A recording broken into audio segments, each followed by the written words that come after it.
need to be adaptations that are constantly happening. I mean, things are not constant. They're constantly changing. So as long as, I don't know, may I ask, will we see a finalized rule change before it goes into effect, or is it just, this is what we've decided upon? Any changes that are made after this hearing will be posted on the website before they're taken to the Ag Commission. Okay, thank you.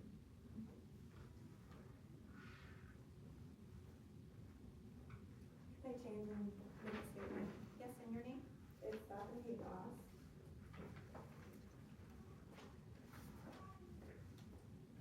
And I'm speaking on behalf of myself in regards to the herptile regulations. With the knowledge that herptile breeders almost exclusively use reptile racks or PVC enclosures of various sizes in their facilities around the world, I find it rather perplexing that the term reptile rack did not appear once in the proposed rule changes to regulate the housing and breeding of these reptiles. Simply put, the most common and healthiest way of housing reptiles and amphibians was blatantly ignored. However, there's plenty of language in these rule additions that mandate breeders spend more money on structures, hygrometers, thermometers, and hides, in many cases when they are not needed at all. For a long time, it has been a consensus among experts that reptile racks and enclosed PVC enclosures themselves serve as hides because only one open end of the enclosure exists. The enclosure itself gives the animals the privacy and security that they require. It is in my opinion that the hide requirement in these sort of enclosures is overkill and will reduce the free space for the animal. At a minimum, language to accommodate the majority of breeders currently using reptile racks and PVC enclosures is needed concerning required hides. Reptile racks and PVC stacks also have very uniform humidity and temperature. Therefore, it would be illogical and counterproductive for breeders to be required to purchase hygrometers and thermometers for each tile or enclosure where readings will be identical throughout. Language requiring one hygrometer per rack would be adequate and safe for all animals. Concerning enclosure temperatures, the most accurate and efficient tool to check enclosure temperatures is an infrared temp gun. It allows you to accurately take temperatures from a distance throughout various enclosures easily, and that's what was shown earlier. This handy infrared temp guns eliminate the needs for dialed thermometers required in the current rule proposals. Language concerning this should be added as no other thermometers are needed within the enclosure if an infrared temp gun and thermostat are used. Sure, and thank you so much for letting us come and make public comments. Thank you. Anybody else? Go ahead and come forward. And what was your name? My name is Bertha Lana. I'm speaking for Colorado Pepper Rescue. Let's see, did you sign in here? Oh, Kim did, I'm sorry. She probably. Oh, right now. Yeah, I'm sorry. Yeah.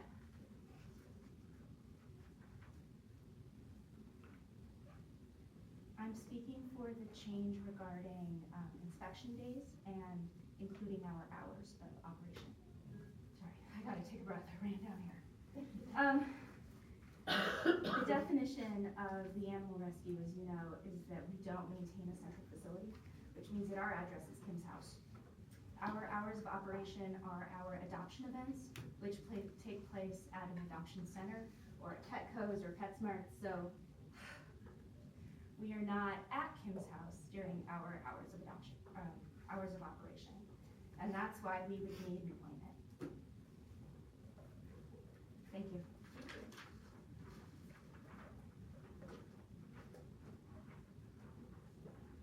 Okay, any others?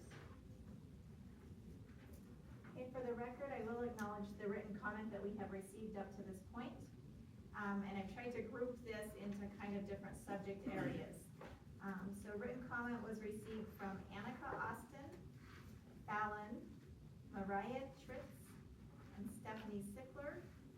They all made comments related to the regulations being overreaching and suggesting a workshop or meeting. Brett N. and Ryan McVeigh and Eric Roscoe of Madison Area Herpetology Society made comments regarding the amphibian, reptile, and other species rules being overreaching and suggesting a workshop or meeting. Neville, David Riston, Sam Metzger, Nathan Molosky Burgess, all commented on the herptile, reptiles, and amphibians, the rules being overreaching, comments regarding fees, and they also suggested a workshop or meeting. John Hardy, and I believe it was the Smith family, submitted separate comments that related to reptiles and noted that some may need to remodel their homes to comply with the facility requirements.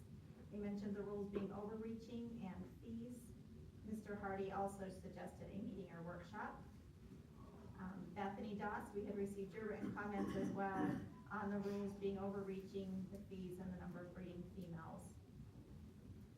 Dana Willems, DVM, commented on the number of breeding females, the different categories, and she suggested alternative language, as well as the rules being overreaching, fees, and a suggested workshop or meeting. Jesse Barnett commented about the reptile portion of the rules, the fees, and the hobbyists being regulated the same as pet stores and larger facilities. Lauren Hellman commented on the fees and the number of reptiles and the difficulties of determining the genders of some breeds. Marielle Rodriguez commented on the reptile rules, the fees, and the definitions. Michael Welker commented on herptiles, including the rules being overreaching, fees, protecting species, and he also suggested a meeting or workshop. R. Regis Opperman, DVM, commented on the reptile portion of the rules, including mandatory paperwork, fees, cage sizes, and he also suggested altering the number of reptiles, suggested that the rules be tabled and workshops or meetings be held.